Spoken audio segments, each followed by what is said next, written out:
Hello, my name is Seth Schoon, and today I'm going to be giving a conservation speech on how rivers and streams benefit South Dakota.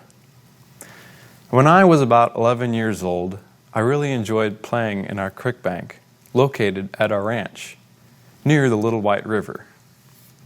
Ironically, our ranch is also located near the town of White River.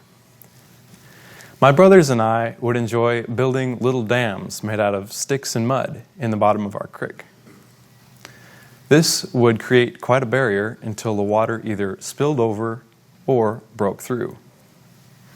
Besides the amusement of miniature dam building, our creek serves very valuable conservation purposes.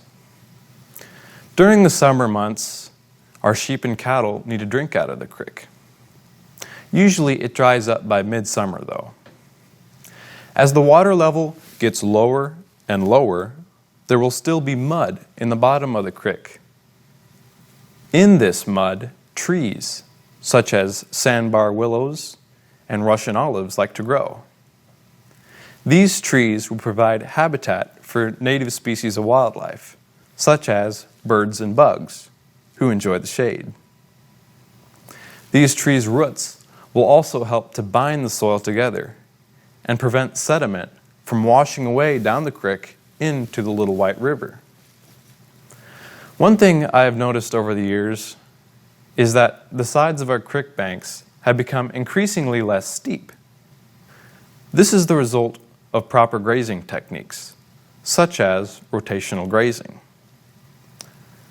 As the soil gets healthier, it will slough off from the top of our creek bank and tumble into the bottom of the creek. In this healthy soil, productive, water-loving plants will grow, whose roots will help bind the soil together. This whole process, spurred on by proper grazing, will increase creek bank forage production and native habitat. This entire cycle, which was created by God, is what we seek to revive by proper grazing techniques. This also will create a healthy riparian area that will prevent the floodplain from being washed away during the flooding season.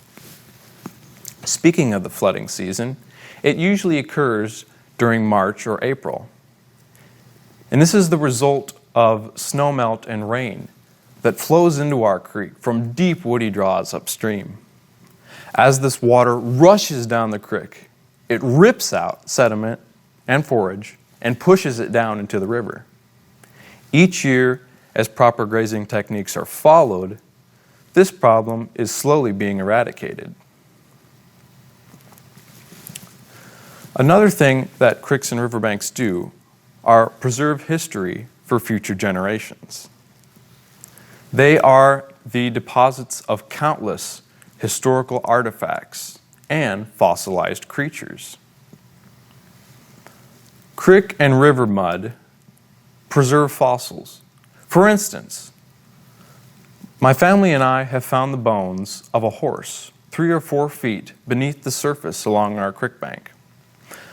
The creek mud had dried around the bones and preserved them until we had discovered them many years later.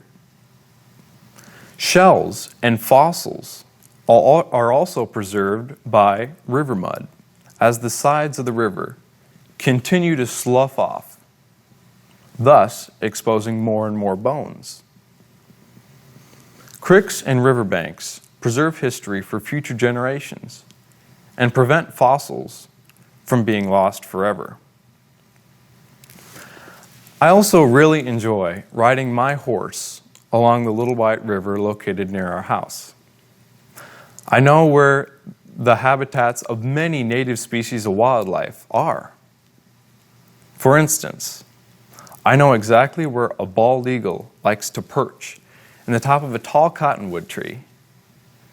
And I also know where its nest is located. It is also very common to hear the sound of woodpeckers and meadowlarks as you're riding along. You can also see tree stumps left from beavers that were gnawing. Creeks and riverbanks are prime conservation areas because of the habitat they provide for native species of fauna.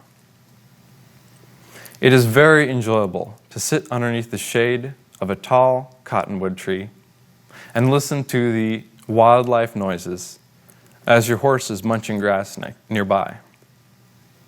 I am very glad that the natural conservation areas of creek and riverbanks are part of my home on the South Dakota prairie.